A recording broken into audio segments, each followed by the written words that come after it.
छठवां श्लोक है।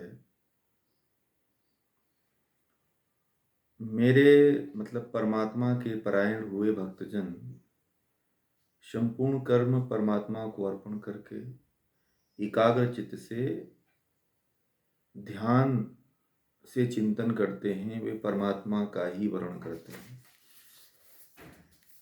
आगे ये हुआ था, हे अर्जुन,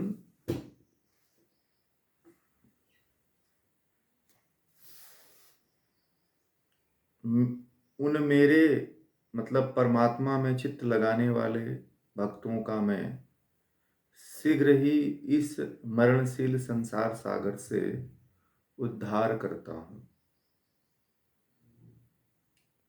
परमात्मा में मन को लगा, अपनी बुद्धि को उसी में स्थिर कर, तब तू मेरे में अर्थात परमात्मा में ही निवास करेगा, इसमें संशय नहीं है। बहुत महत्वपूर्ण बात कह रहे हैं कि हे अर्जुन, परमात्मा में चित्त को लगाने वाले जो भक्त हैं, भक्त का मैं शीघ्र ही इस संसार सागर से उद्धार कर देता हूं। कह रहे हैं कि जो परमात्मा में चित्त को लगाने वाला है, उस भक्त का मैं शीघ्र ही संसार सागर से कल्याण कर देता हूं।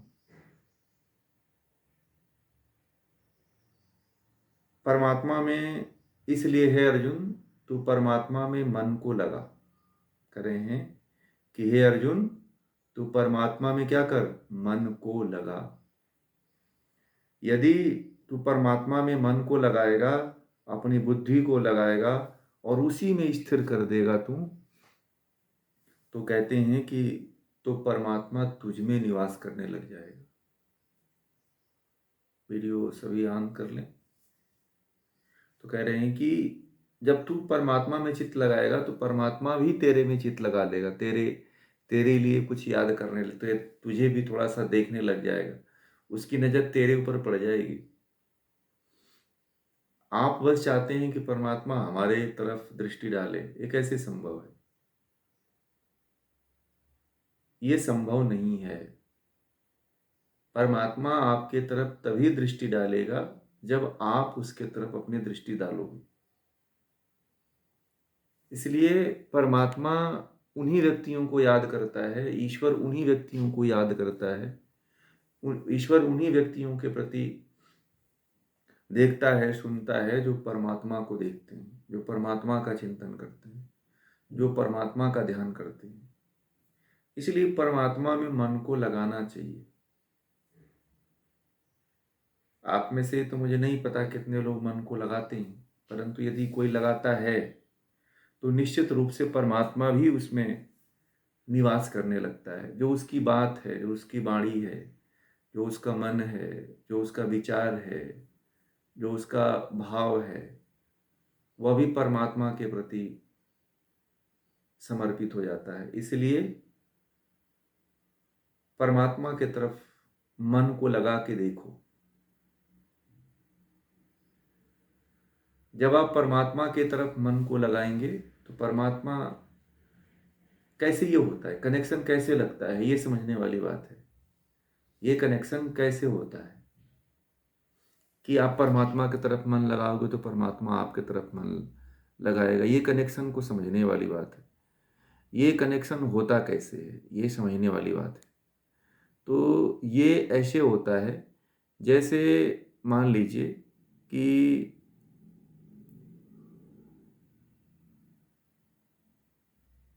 जैसे ये मान लीजिए कि एक बच्चा है, ठीक है।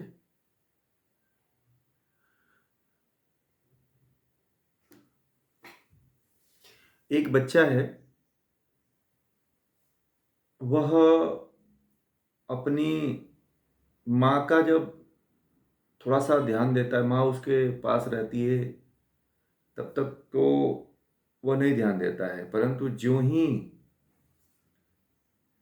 माँ कहीं दूर चली जाती है तो उसका पूरा ध्यान माँ की तरफ होता है और माँ का भी ध्यान जो होता है वह अपने पुत्र की तरफ होता है।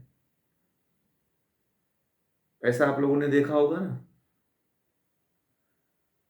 ये जो है 12वें अध्याय का 7वां और 8वां मंत्र चल रहा है। तो माँ जो है, बच्चा एक दो बार ध्यान देता है कि माँ मेरी नहीं है, खोजता है अपने माँ को, परंतु माँ का पूरा ध्यान बच्चे की तरफ लगा रहता है। ऐसे ही परमात्मा है, ऐसे ही परमात्मा है। परमात्मा जो है माँ है। परमात्मा माँ की तरह हमारा ख्याल रखता है। और बच्चा जो है कभी कभी एक आध बार याद कर लेता है, परंतु माँ जो होती है ना, वो बच्चे को हर समय अपने चित्त में याद करती रहती है। देखा है आप लोगों ने तो ऐसा महसूस किया होगा कि बच्चा तो अपने माँ को एक ही बार दो बार देखता है और उसको याद करता रहता है, परंतु जो माँ होती है उसका पूरा चित्त बच्चे की तरफ लगा रहता है। यदि यह दृष्टांत आपके समझ में आ जाएगा तो आप परमात्मा का चिंतन दिन में एक या दो बार तो कर ही लोगे। तो आप माँ को परमात्मा समझो।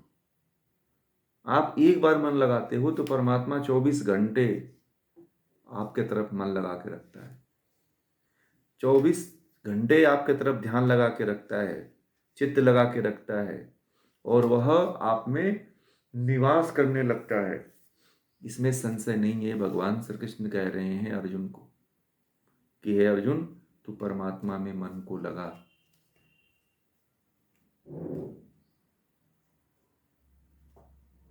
बात समझ में आ रही है कितना ये महत्वपूर्ण बात है कि माँ तो 24 घंटा याद रखती है। बच्चा एक आध बार याद कर लेता है। अगर बच्चे को कोई खिलाने लगा, उसको कुछ खाने के लिए दे दिया, ठीक है, यदि बच्चे को कोई खाने के लिए कुछ दे दिया तो बच्चा कुछ पल के लिए भूल भी जाता है, परंतु माँ नहीं भूलती। माँ का 24 घंटा ख्याल बच्चे के ऊपर रहता है कि मेरा बच्चा है ही कहाँ। इसी तरह से परमात्मा आपको जितना माँ ध्यान रखती है उससे ज़्यादा ध्यान परमात्मा रखता है, और वह 24 घंटा देखता रहता है कि इसलिए परमात्मा आपके प्रति इतना आकर्षित है, तो आपको तो उसका 25% आकर्षण रखना चाहिए कि नहीं रखना चाहिए, है कि नहीं। तो ऐसा करने का प्रयास करिएगा आप लोग। आगे कहते हैं कि यदि चित्त को परमात्मा में स्थिर करने में समर्थ नहीं होता तो हे अर्जुन, अभ्यास योग से मुझे प्राप्त करने का प्रयत्न कर। कहते हैं कि अब मान ले तू चित्त को परमात्मा में लगाने में तू समर्थ नहीं है, तो तू अभ्यास योग से, जो महर्षि पतंजलि ने अभ्यास और वैराग्य का मार्ग बताया है, उस मार्ग से तू मेरा चिंतन कर, उस मार्ग से तू मेरा चिंतन कर, मेरा ध्यान कर।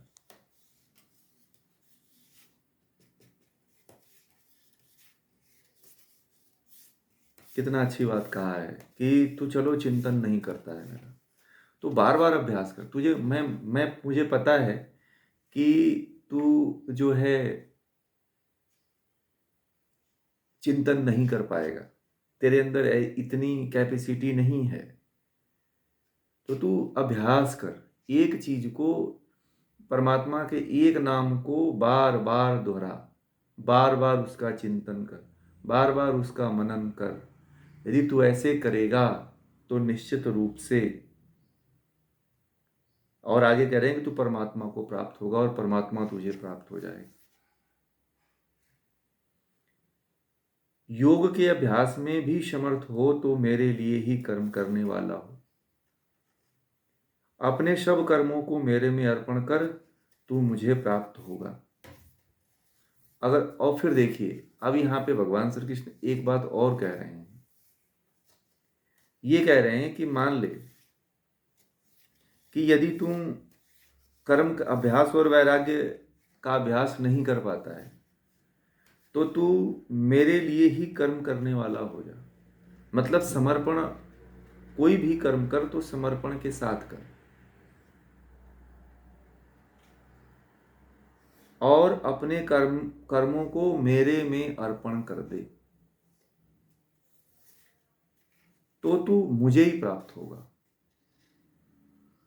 मान लो, पर भगवान अब श्री कृष्ण देखिए इतना अर्जुन को सहूलियत दे रहे हैं, इतनी जो है अर्जुन को जो है छूट दे रहे हैं कि तू ऐसे नहीं तो ऐसे कर, ऐसे नहीं तो ऐसे कर। क्या कोई बताओ ऐसा आपको सरल उपाय बता सकता है? बताइए। ऐसा उपाय जो अर्जुन को भगवान श्री कृष्ण ने श्री कृष्ण बता रहे हैं, वह उपाय कोई बताता है कि चल ये ना कर तो ये कर ले, ये नहीं तो ये कर ले, ये नहीं तो ऐसा कर ले। ये तो केवल जो बड़ा हितैषी होगा, जो बड़ा प्रिय होगा, केवल वही करेगा, और किसी में इतनी सामर्थ्य नहीं है।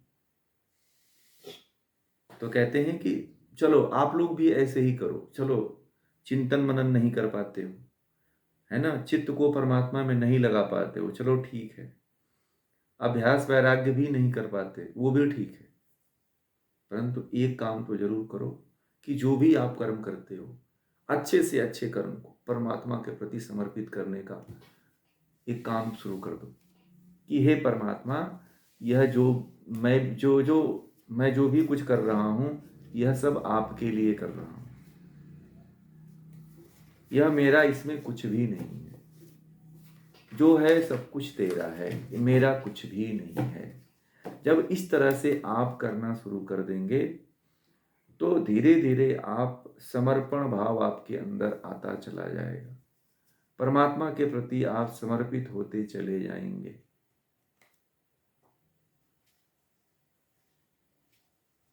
अब यह भाव तो आप लोगों को विकसित करना पड़ेगा, इसका तो अभ्यास करना पड़ेगा अपने मन में बार बार। ये तो देखिए भगवान श्री कृष्ण जैसे बता रही हैं वैसे मैं भी बता रहा हूं।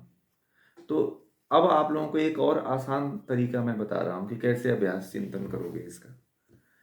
तो आप सुबह में उठो, सुबह में परमात्मा के एक नाम का चिंतन करो,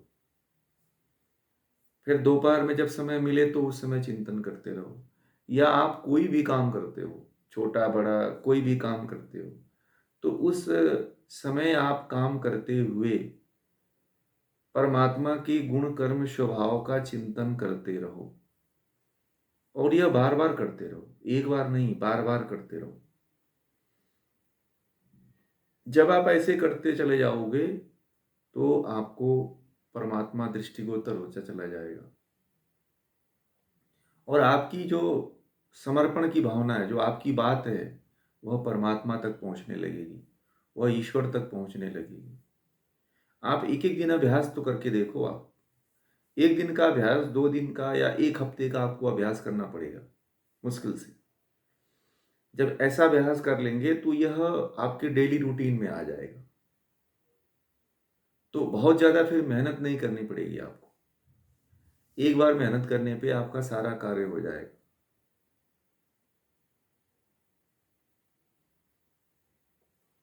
आगे कहते हैं कि यदि ऐसा करने में असमर्थ है तो फिर मन को दृढ़ कर और परमात्मा के आश्रित होकर अपने सब कर्मों को फल के त्याग भाव से परमात्मा के लिए कर।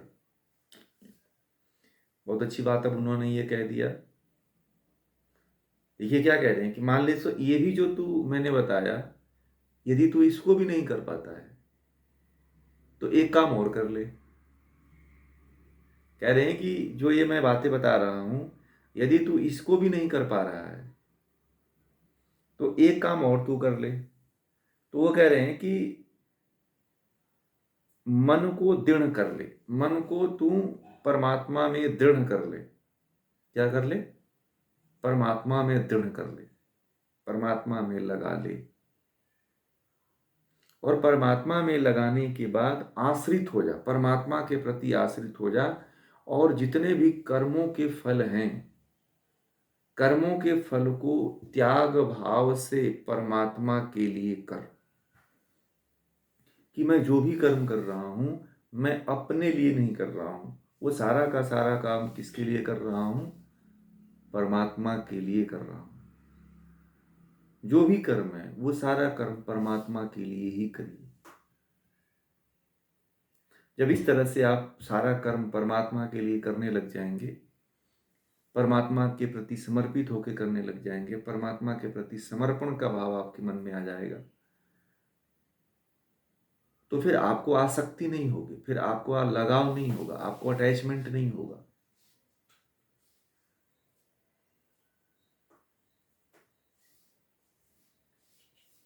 फल जो मिलने वाला है वो भी परमात्मा को छोड़ दो, अपने लिए मत सोचो। जैसे आज का व्यक्ति है तो कोई भी कर्म करता है तो कहता है फल की इच्छा कर।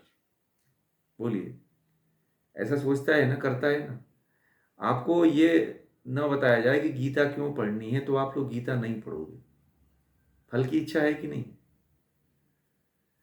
तो आप लोग भी यहाँ पे जुड़ रहे हो तो कुछ ना कुछ आप लोगों के मन में फल की इच्छा है कि नहीं है? मनुष्य का स्वभाव है फल की इच्छा, वो करेगा ही करेगा।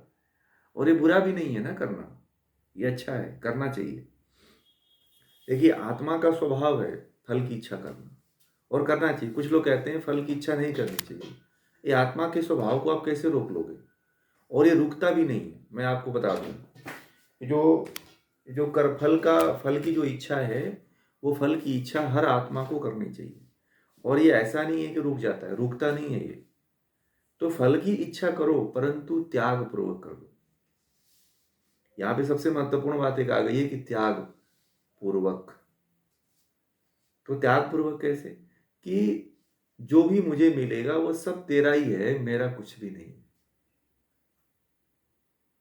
मुझे तू जंगल में रख दे या महल में रख दे, ये सब तेरी इच्छा है, मेरा इसमें कुछ भी नहीं।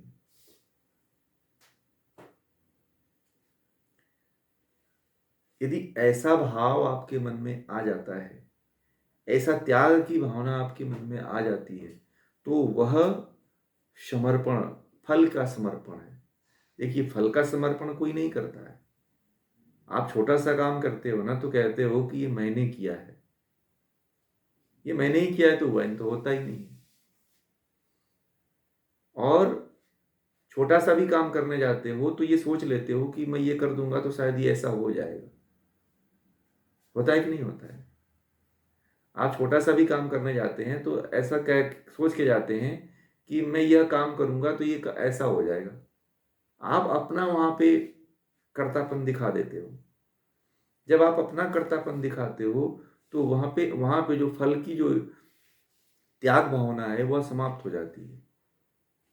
तो फल की त्याग भावना को समाप्त करने के लिए जो भी है, पहले से ही छोटा हो या बड़ा हो या कोई भी कार्य हो, उस कार्य को करते हुए अपने मन में यह संकल्प जरूर बनाइए कि ये जो भी मैं कर रहा हूँ, ये जिस तरह से भी कर रहा हूँ, जैसे भी कर रहा हूँ, ये सब परमात्मा के लिए मैं कर रहा हूँ। ये मेरे लिए कुछ भी नहीं है, सब परमात्मा के लिए, ईश्वर के लिए है।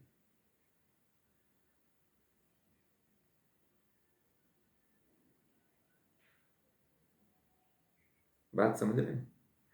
तो ऐसे, मतलब पहले ही कि मैंने जो कर्म किया है या जो करूंगा वो सब तेरे लिए होगा, मेरा कुछ नहीं है इसमें। आप करो भी तो उसमें कर्तापन न दिखाओ। गीता ये कहती है कि कर्तापन नहीं होना चाहिए।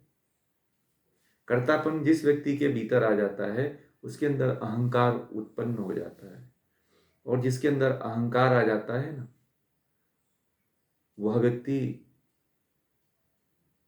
कर्ता कर्तापन के भाव को छोड़ ही नहीं पाता है। और कर्म फल में जो त्याग की भावना कही जाती है, ईशावास्य उपनिषद भी कहता है कि कर्म, जो भी आप कर्म फल है या जीवन को कहता है कि त्याग पूर्वक जियो। तो अपने जीवन को त्याग पूर्वक जीना चाहिए और अपने कर्मों को भी त्याग पूर्वक जीना चाहिए। कर्म यदि आपके त्याग पूर्वक नहीं है तो कर्मों में बंधन होगा, कर्मों में आसक्ति होगी, कर्मों में लगाव होगा, और आपको बार बार जन्म लेना पड़ेगा, बार बार मरना पड़ेगा। ये तो निश्चिंत होकर के आप जान ही लीजिए।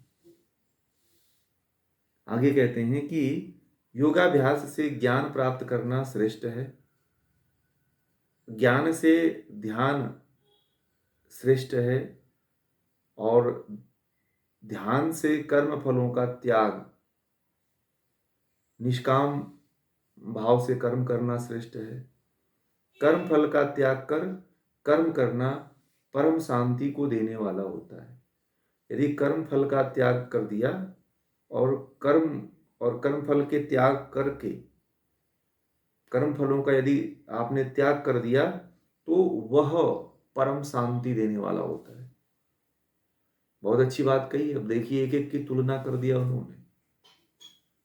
यहाँ पे ये कह दिया कि यदि योगाभ्यास से ज्ञान प्राप्त करना ये श्रेष्ठ है, सबसे अच्छा कर्म है। योगाभ्यास करते हैं तो उससे जो भी आप करते हैं, योगाभ्यास में अष्टांग योग आ जाएगा, तो अष्टांग योग के द्वारा जो आप कर्म करते हैं वो सबसे श्रेष्ठ है। दुनिया का सबसे श्रेष्ठ साधना में, आराधना में, उपासना में सबसे श्रेष्ठ काम है योगाभ्यास। योगाभ्यास में अष्टांग योग, और कह रहे हैं कि अष्टांग योग में ध्यान सबसे श्रेष्ठ है। क्या है? अष्टांग योग में ध्यान सबसे श्रेष्ठ है। और कह रहे हैं कि ध्यान से भी कर्मों के फल का त्याग श्रेष्ठ है। जो भी आप कर्म करते हो उसके फलों का त्याग कर दो, उसकी इच्छा मत करो कि मुझे वो कर्म का फल चाहिए, नहीं चाहिए, बस त्याग दो तो त्याग दो। ठीक है। और उसके बाद कह रहे हैं कि कर्म फल का त्याग कर कर्म अपना परम, मतलब कि अगर कर्म फलों को यदि तू त्याग देगा तब तुझे वही कर्म का फल परम शांति देगा। परम शांति जो मोक्ष की बात कही जाती है, समाधि की जो बात कही जाती है। जी बोलिए, वीरेंद्र जी कुछ प्रश्न पूछ रहे हैं।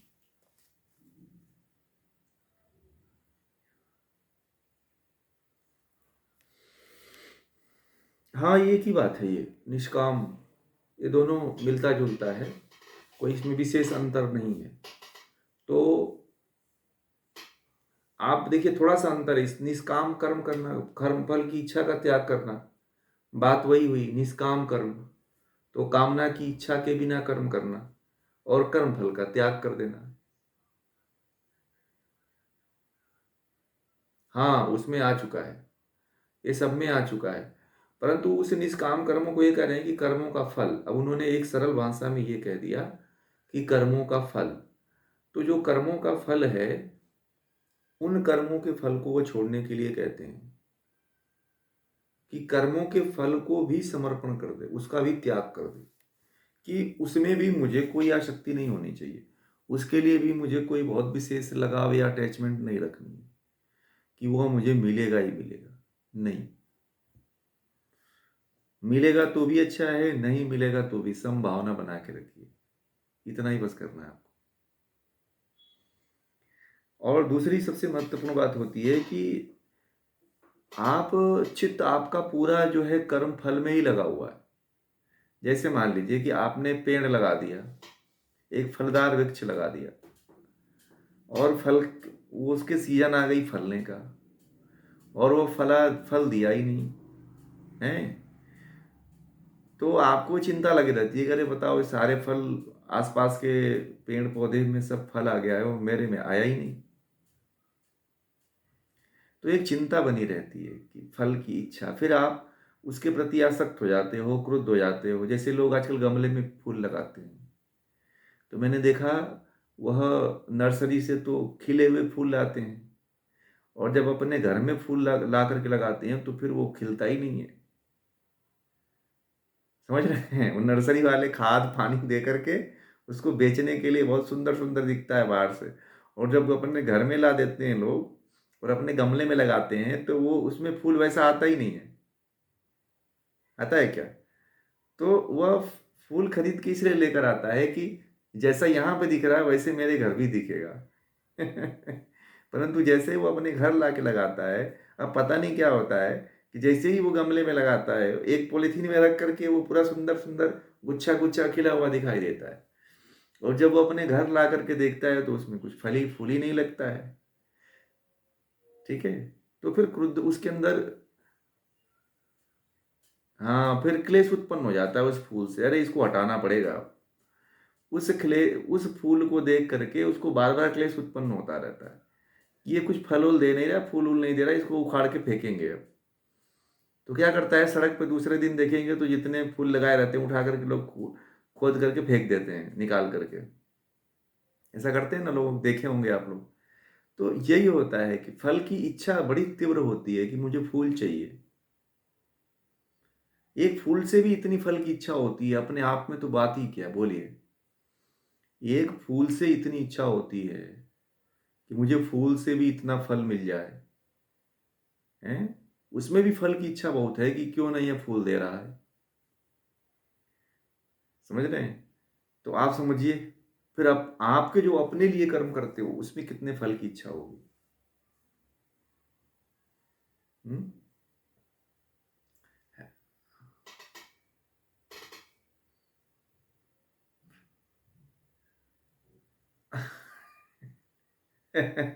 इसीलिए तो ये लग रहा है कि नहीं लग रहा है, आप लोग सब ये प्रयोग करते हो, सब लोग कहीं ना कहीं छोटा छोटा फूल लगाते हैं। अभी गेंदे का सीजन चल रहा है, तो सब लोग गेंदा का फूल ला करके अपने घरों में लगा रहे हैं। तो उसमें क्या होता है, लोग लगाते हैं और जैसे लाते हैं तो पता चलता है कि गमले वो कि नर्सरी वाले के पास तो हरा भरा दिख रहा था, और घर पे लाते हैं तो छोटा फूल हो जाता है, उसके यहाँ तो बड़ा बड़ा दिख रहा था। हैं? तो ये फल की इच्छा बड़ी तीव्र हो जाती है, बहुत गहरी हो जाती है। और देखिए, ये बात उन्होंने कहा कि जब तक वैराग्य नहीं होगा, बहुत अच्छा उन्होंने पकड़ा, कि जब तक आपको उनके प्रति फल का त्याग वही व्यक्ति कर पाएगा, महर्षि पतंजलि के अकॉर्डिंग, अभ्यास और वैराग्य। कि यह फूल तो नश्वर है, 2 महीना खिलेगा फिर सूख जाएगा ये तो। जैसे ही गर्मी का सीजन आता है सारे फूल क्या होते हैं, सूख जाते हैं। तो ये तो नश्वर है। तो वैराग्य की भावना से देखेगा तो फूल फूल से जो है ना, फल की इच्छा की कामना का त्याग हो जाता है।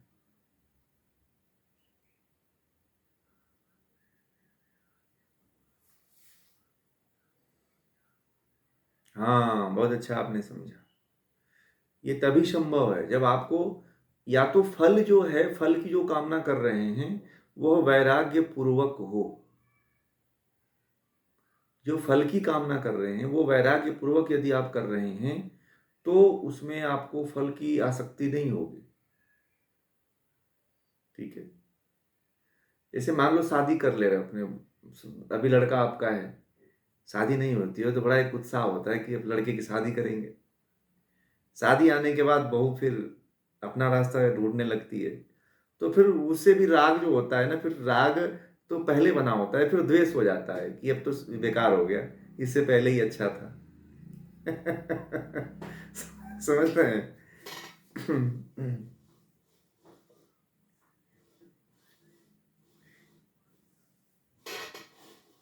क्रिया का प्रतिक्रिया होता है ना?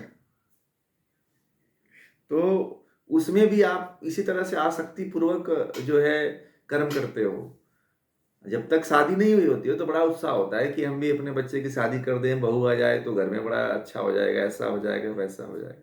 बहू जैसे ही आती है वो क्या, वो विखंडता की बात करती है कि जहां पे तुम हो हम तुम्हारे साथ नहीं रहेंगे, या तो तुम रहोगे या तो मैं रहूंगा। फिर वहां पे क्या हो, द्वेष उत्पन्न हो जाता है। जो राग पहले बना हुआ था वही राग और द्वेष उत्पन्न हो जाता है। जब राग और द्वेष उत्पन्न हो जाता है तो फिर कर्म फल जो है वो आपका पूरा का पूरा डिलीट हो जाता है, अच्छा और बुरा दोनों डिलीट हो जाता है वो। और उसमें आप, उससे आप बंधन में फंस जाते हो, आप एक घने बंधन में फंसते हो आप, और वही बंधन आपको फिर बांध करके फिर एक नए जन्म में लेकर के आता है। इसीलिए भगवान भगवान श्री कृष्ण की बातों को पकड़िए आप लोग, बहुत गहनतम बात कह रहे हैं वो। फल का त्याग, अब जब तक वैराग्य पूर्वक नहीं करोगे ना आप, हाँ कर्म कर दो, चलो हम हमारा कर्तव्य है, हम शादी कर देते हैं, सीजन का फूल है, ला देते हैं, खिलेगा तो ठीक है, नहीं खिलेगा तो भी अच्छा है। तो फल की इच्छा नहीं रहेगी, चाहे फूल देगा चाहे नहीं देगा। ठीक है, बात समझ रहे हैं? चाहे गमले का फूल फल दे, गमले का पौधा फूल देगा या नहीं देगा, फिर आपको चिंता नहीं रहेगी। फिर आपको इसमें आसक्ति नहीं लगेगी आपकी। फिर आप बंधन में नहीं बंधोगे आप। फिर तो आप इससे छूट गए। नहीं तो आपको पता है, एक फूल भी आपको बंधन में ग्रसित कर देता है। एक कुत्ता पाल लेते हो ना, तो कुत्ता भी आपको बंधन में डाल देता है, उससे भी राग हो जाता है। आजकल लोग देखो, कुत्ते से बड़ा स्नेह है लोगों का, परंतु बहुत ज्यादा राग है, परंतु उन्हीं कुत्तों के लिए ये नहीं समझते हैं कि उन्हीं कुत्तों के लिए युधिष्ठिर युधिष्ठिर को भी आना पड़ा। युधिष्ठिर को भी जो है मुक्ति नहीं मिल पाई, राग के कारण इतना खतरनाक होता है। यही आसक्ति जो होती है, युधिष्ठिर को ले डुबोई, नहीं जा पाए मुक्ति की तरफ। मार्ग में जीवन भर सत्य का पालन करते रहे, परंतु एक कुत्ते से राग हो गया, और वह राग जो है उनको छोड़ नहीं पाया।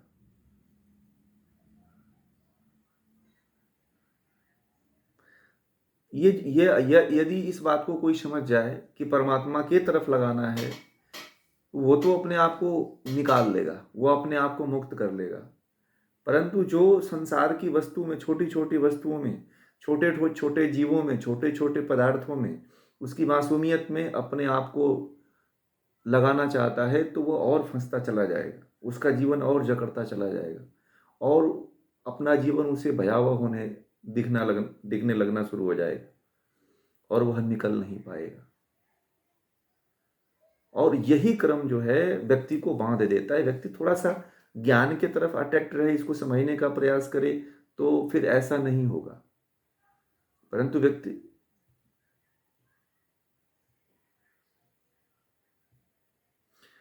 सीमित भी हो जाती है, और वह उसी तरह के राग को बार बार दोहराता है, एक ही राग को बार बार दोहराता है। जैसे मान लीजिए कि जो राग अभी पाला, जैसे एक व्यक्ति ने घर में कुत्ता पाला, उसके मरने के बाद राग ऐसा होता है कि फिर दूसरा कुत्ता दूसरे दिन ही लाता है। बात समझ में आ गया? फिर ऐसा वो राग समाप्त नहीं होती है, राग के बदले राग खड़ी की जाती है। बात समझ में आ गया? आपका गमले में का फूल नहीं दिया, फिर आप दूसरा फूल जाके लाते हो, कुत्ता मर गया, ठंडी लग गई, फिर जाके दूसरा कुत्ता खरीद के लेकर के आते हो। तो राग तो बन गया ना, आपका अटैचमेंट तो बन गया। आपको नहीं पता कि अटैचमेंट हो रहा है। आप कह रहे हो भाई, अटैचमेंट हमारे ऋषियों ने, देखिए, कुत्ता नहीं पाला। हमारे ऋषियों ने कोई जानवर, गाय के अलावा कोई जानवर नहीं पाला। हमारे सारे ऋषियों ने कुत्ते को डालते थे, कुत्ते को भोजन कराते थे, परंतु राग नहीं रखते थे। आज भी देखिए वही परंपरा है हमारे देश में। हमारे जितने कुत्ते हैं, कोई घर में नहीं पालता है, वो बाहर ही रहते हैं। परंतु जो विदेशी संस्कृति आ गई है, वह कुत्तों के प्रति बड़ा राग उत्पन्न कर दिया है। और यह इस बात को कोई समझ नहीं पा रहा है कि इनके साथ अटैचमेंट हमारा कहीं ना कहीं, जिसके साथ में संगति, जिसके साथ संगति करोगे, आपका वही संस्कार बनेगा। आप लोग समझने का प्रयास करिए इस बात को। ये निर्भर करता है कि आप संगति किसकी करते हो, किसके साथ में अपनी संगति रख रहे हो। ज्ञान के साथ में रख रहे हो, परमात्मा के साथ में रख रहे हो, किसी पशु के साथ में रख रहे हो, जानवर के साथ में रख रहे हो, ये संगति भी आपको वही प्राप्त होगी। ये कुछ विशेष नहीं होने वाला है आपका। आप अपना फ्यूचर अपने हाथ से लिख रहे हो, कोई ब्रह्मा जी नहीं लिखने के लिए आ रहे हैं। आप खुद, आप क्या होगे, आगे आने वाले समय में आप क्या होने वाले हो, यह खुद अपने हाथों से आप लिख रहे हो। बोलिए, परमात्मा का इसमें दोष क्या है? बोलिए, है क्या? तो कहीं दोष मत, ऐसा किसी के साथ संबंध रखिए कि उसके साथ अटैचमेंट ना हो, दोष ना लगे, फिर उसके साथ हमें आना ना पड़े। समझ रहे हैं?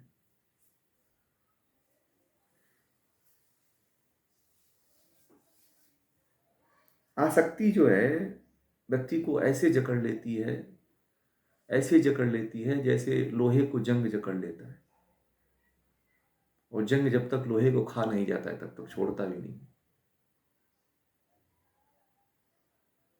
इसीलिए आसक्ति को जितना जल्दी हो सकता है, प्रेम सबसे करो ना, परंतु ऐसा प्रेम होना चाहिए कि नदी के बहते पानी जैसा होना चाहिए, कि सभी शहरों को टच करता चला, छूता चला जाए, परंतु किसी शहर में ठहरे ना।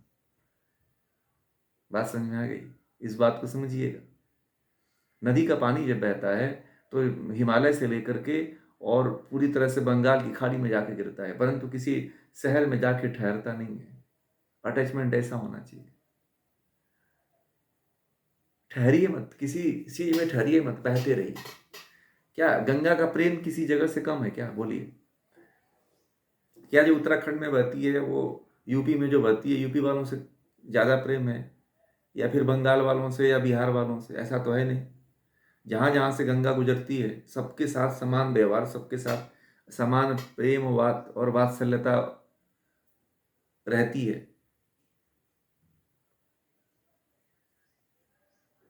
जी।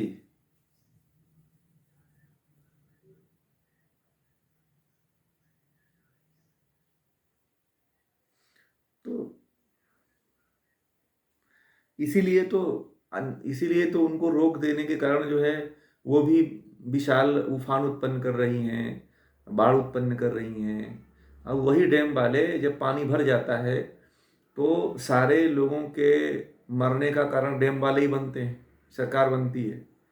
इसका राजनीतिकरण हो गया। कभी भी इस तरह की स्थिति नहीं आई कि नदियों को रोका गया। नदियों को रोकने के कारण ही नदियां सूख रही हैं। नदियों का प्रवाह क्या होता है कि जैसे नदी के पानी को आपने रोक लिया, जो फ्लो था वो रुक गया, अब बीच में वो जो पानी वो मिट्टी का पूरा ढेर बन गया, तो अब वो फ्लो पहले जैसा रहता ही नहीं है। और जहाँ पे जगह सूख गया है वहाँ पे लोग घर बनाने लगाना शुरू कर दिए हैं, तो फ्लो रोकने से तो बहुत अतिक्रमण हो गया ना। इसलिए बहना नहीं चाहिए। कुल मिलाकर के मेरे कहने का मतलब ये था कि आप सबसे प्रेम रखो, परंतु कहीं ठहरो मत, किसी से अटैचमेंट मत रखो। बस सबसे एक भाव से देखते चले जाओ, सबके प्रति एक भाव बना के रखते चले जाओ, परंतु ठहरो मत। यदि ठहर गए तो बड़ी दिक्कत आ जाती है। फिर आप अपने लिए पैर में जो है ना वो बांध लेते हो पाथर, पत्थर बोलते हैं ना, पैर में पत्थर बांध करके सोचते हो कि मैं चलूं, तो नहीं चल पाओ। ठीक है? आप अपने पैरों में पत्थर खुद बांध रहे हैं, कोई दूसरा नहीं बांध रहा है। आप अपने जन्म को खुद जकड़ रहे हो। आप अपने जन्म को खुद जो है गर्त में लेकर के जा रहे हैं, कोई और नहीं लेके जा रहा है। इसका इसके द्योतक आप ही हैं, इसके करने धरने वाले आप ही हैं, और कोई नहीं है।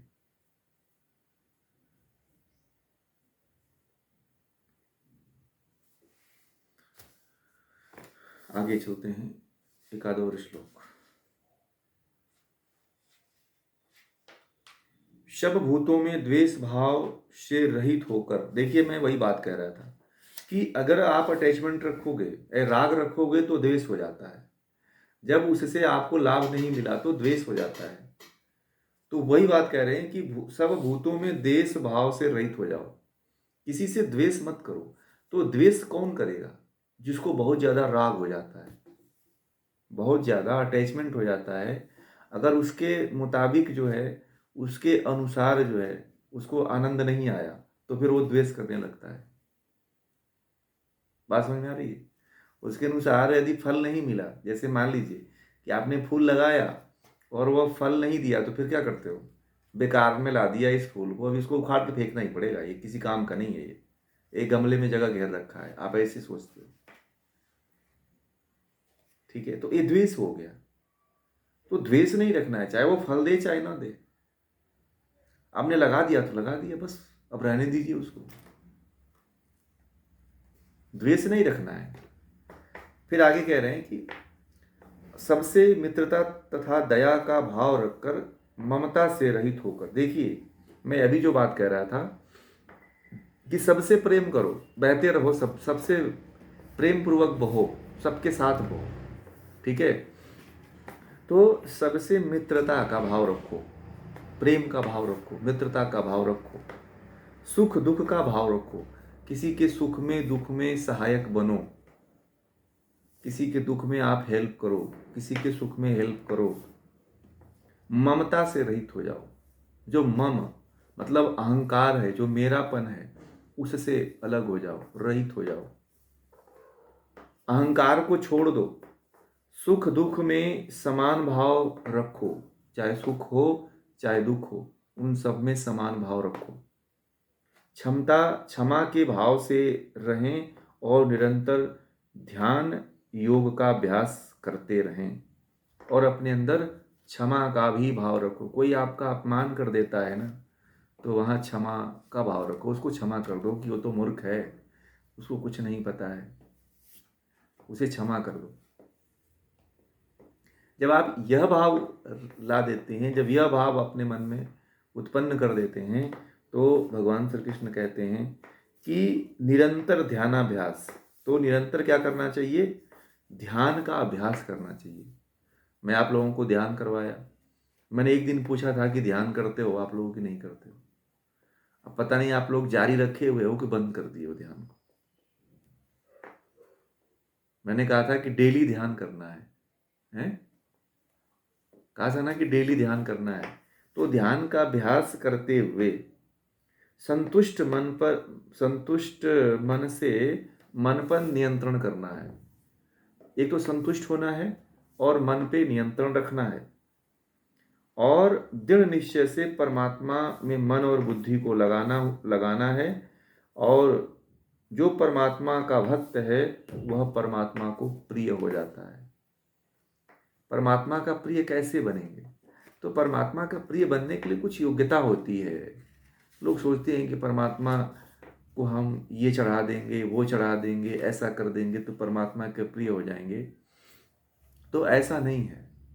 परमात्मा के प्रिय होने के लिए आपको अहंकार, ममता, दया, अहंकार रहित होना पड़ेगा, मित्रता का भाव रखना पड़ेगा, दया का भाव रखना पड़ेगा, सुख दुख में समान भाव रखना पड़ेगा, क्षमा की भावना रखनी पड़ेगी, निरंतर ध्यान का अभ्यास करना पड़ेगा और इंद्रियों को नियंत्रण में रखना पड़ेगा और बुद्धि और मन को परमात्मा में समर्पण करना पड़ेगा। जब आप इतना कर देते हो तो परमात्मा के प्रिय हो जाओगे। परमात्मा आपको अपनी अपनी झलक दिखाने लगेगा, अपनी अनुभूति कराने लगेगा। लोग कहते हैं कि परमात्मा मिलता नहीं, दिखता नहीं।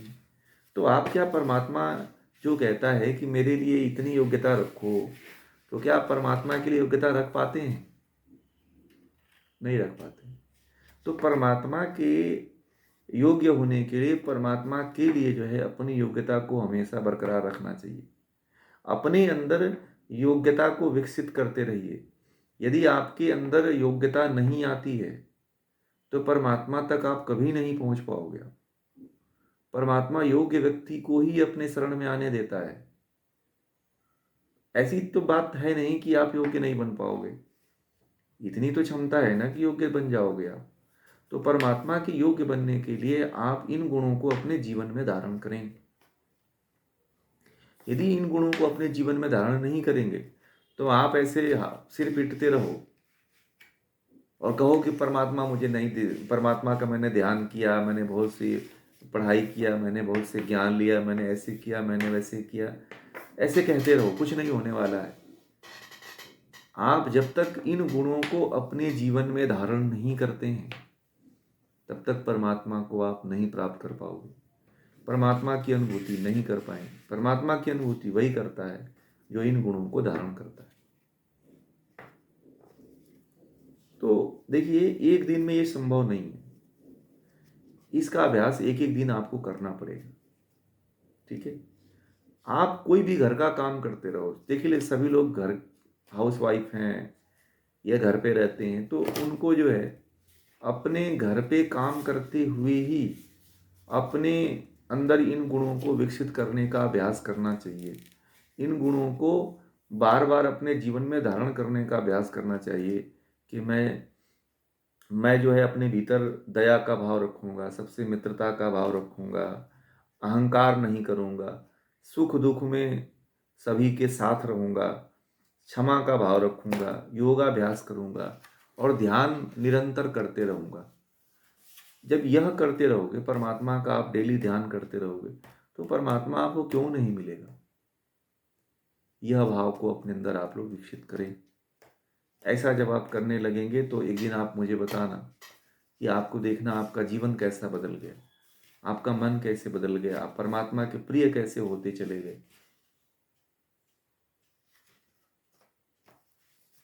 तो मैं बोला ना आपको कि कर्मों के फल की आसक्ति को छोड़ दो और अभ्यास वैराग्य अपने अंदर विकसित करिए और जो ये गुण हैं इन गुणों को अपने अंदर धारण करते रहिए।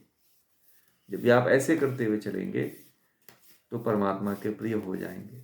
भगवान श्री कृष्ण इसको बार बार कह रहे हैं कि हे अर्जुन, ऐसे नहीं प्रिय होगे।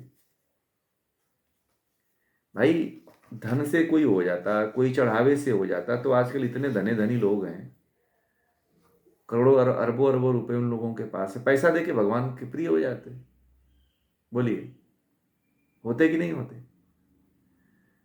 परंतु ऐसे नहीं, भाव के भूखा है ना, आप उसके प्रति उसके गुणों को धारण करो ना। यही बात को आप लोग ध्यान रखो कि सबसे महत्वपूर्ण बात तो यही है कि आजकल इतने अमीर अमीर लोग हैं कि कोई पूजा से, कोई धन से, कोई संपत्ति से अगर परमात्मा को प्राप्त करना होता तो कब तक वो प्राप्त कर लिए होते, परंतु नहीं कर पाते हैं। क्यों नहीं कर पाते हैं? क्योंकि उनके अंदर ये गुण है ही नहीं है। गीता को उन्होंने अपने जीवन में धारण किया ही नहीं है। तो जो गीता को अपने जीवन में नहीं धारण किया, वो कैसे परमात्मा तक पहुंच जाएगा, परमात्मा को कैसे प्राप्त कर लेगा? नहीं कर पाएगा।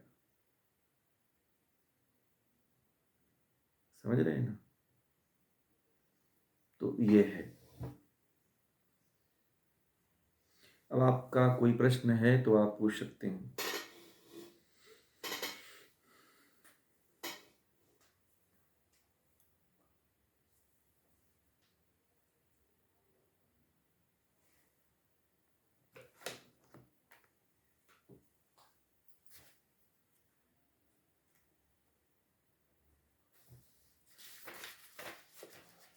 इसमें जो नहीं समझ में आता है ना, आप लोग पूछा करें। आप लोग नहीं पूछेंगे तो कैसे समझ में आएगा आप लोगों को?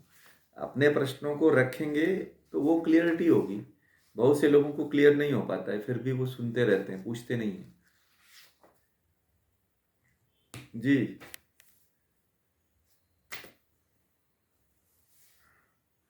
ध्यान का सार यही है।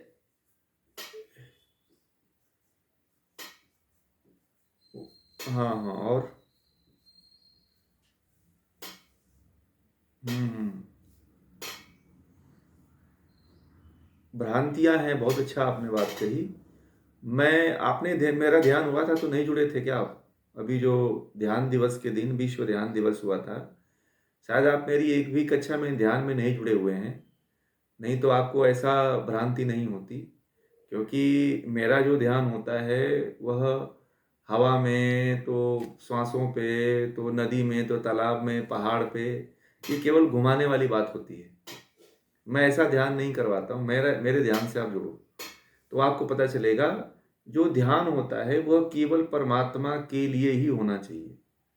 परमात्मा का ही चिंतन होना चाहिए। वास्तविक ध्यान इसी को कहते हैं। देखिए, महर्षि पतंजलि कहते हैं योग दर्शन में, तत् प्रत्ययिकतानता ध्यानम, कि ईश्वर के गुण कर्म स्वभाव का चिंतन लगातार चलता रहे, इसी को ध्यान कहते हैं। लगातार चलता रहे। कुछ लोग बोलते हैं कि ध्यान में, कुछ लोग ऐसे बताते हैं कि ध्यान में कुछ दिखाई नहीं देता है, सब अंधेरा हो जाता है, विचार रुक जाते हैं, उल्टा पुल्टा सब बताते हैं। तो ध्यान की जो वास्तविकता यह है कि परमात्मा के एक नाम को आप ले लो कि परमात्मा सर्वशक्तिमान है, परमात्मा सर्वव्यापक है। चलिए, सर्वव्यापक है तो इस नाम का आप चिंतन करते रहो ध्यान में बैठ करके कि परमात्मा कहाँ कहाँ सर्वव्यापक है। नदी में, तालाब में, पेड़ में, पौधे में, जमीन में, जंगल में, हर जगह, एक एक सूक्ष्म में, एक एक सेल में, शरीर के एक एक सिस्टम में, शरीर के एक एक ऑर्गन में परमात्मा विद्यमान है। जब इस तरह से आप देखना शुरू करोगे तो परमात्मा की विशालता का दृश्य आपको दर्शन होगा। तो ध्यान वास्तविक यही है कि ध्यान में कोई इधर उधर की चीजें नहीं होना चाहिए। हाँ, ये है कि श्वासों पे ध्यान देना ये एक स्टेप है। ध्यान में एकाग्रता की, ये ध्यान नहीं है, इसको एकाग्रता कहते हैं, इसको धारणा कहते हैं। क्या कहते हैं? इसको धारणा कहते हैं। तो धारणा में क्या होता है कि एक वस्तु पे अपने चित्त को रोकना। ठीक है, एक स्थान पे चित्त को रोकना धारणा कहलाता है। तो ये एकाग्रता का अभ्यास है कि मन को बस एकाग्र किया जा रहा है कि मैं श्वासों पे रोक ले रहा हूं। तो ये ध्यान नहीं है। ध्यान का मतलब होता है कि ध्यान में विचार चलता रहता है। किसका चलता रहता है?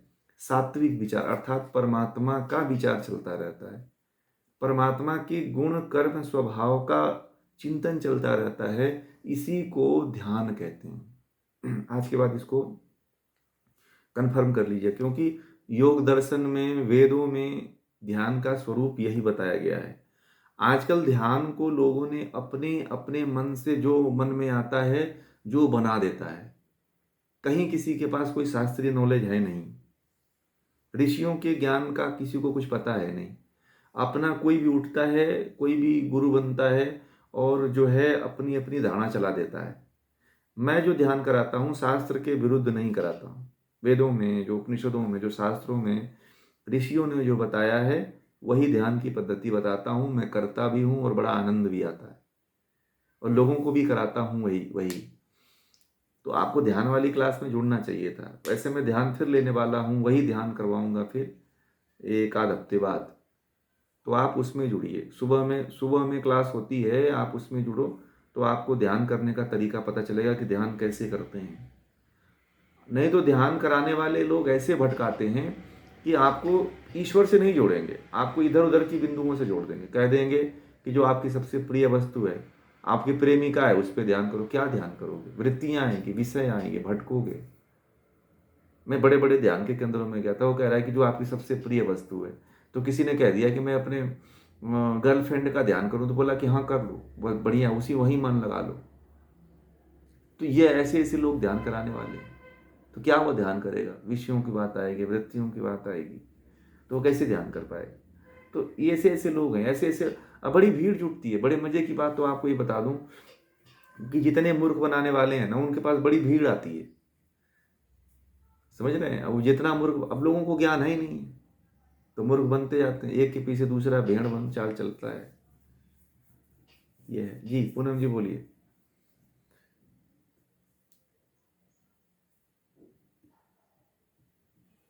हाँ, वो केवल धारणा है, वो केवल धारणा है। वो श्वासों पे ध्यान लगा दो, श्वासों पे ध्यान लगा दो, चंद्रमा पे लगा दो, नाक के अग्रभाग पे लगा दो, सब धारणा है ये, ध्यान नहीं। हाँ, परमात्मा के एक विचार का चिंतन आपके मन में चलता रहे, वही ध्यान है। गुण, नाम गुण, देखिए नाम गुण कर्म स्वभाव, ठीक है, यह तीनों चलता रहे तो इसको ध्यान कहते हैं।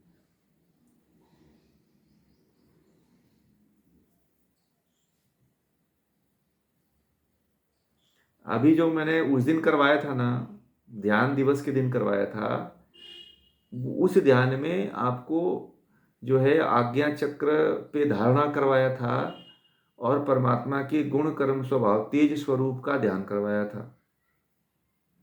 याद है? तो उसका उस तरह से ध्यान करना चाहिए। ठीक है। अब मैं वह ध्यान को पुनः करवाने वाला हूँ किसी दिन, जो है उस ध्यान को फिर करवाऊंगा। आप लोग जितने लोग जुड़ते हैं उसमें जुड़ने का प्रयास करें तो आप लोगों को ध्यान करने का तरीका पता चलेगा।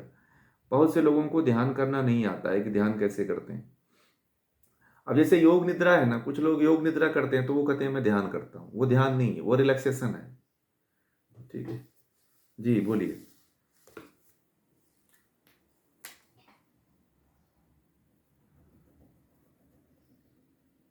हाँ, वो धारणा है। उसके अब एक ही स्टेप मैंने करवाया था, वो अभी तो उसके पीछे कई स्टेप हैं। वो तो अभी ऐसा है कि पूर्ण नहीं है अभी। तो स्टेप वाइज स्टेप, इतनी कैपेसिटी आपके भीतर नहीं है कि अगर मैंने पूरा करवा दिया उस ध्यान को तो आप उसको कैच कर लोगे।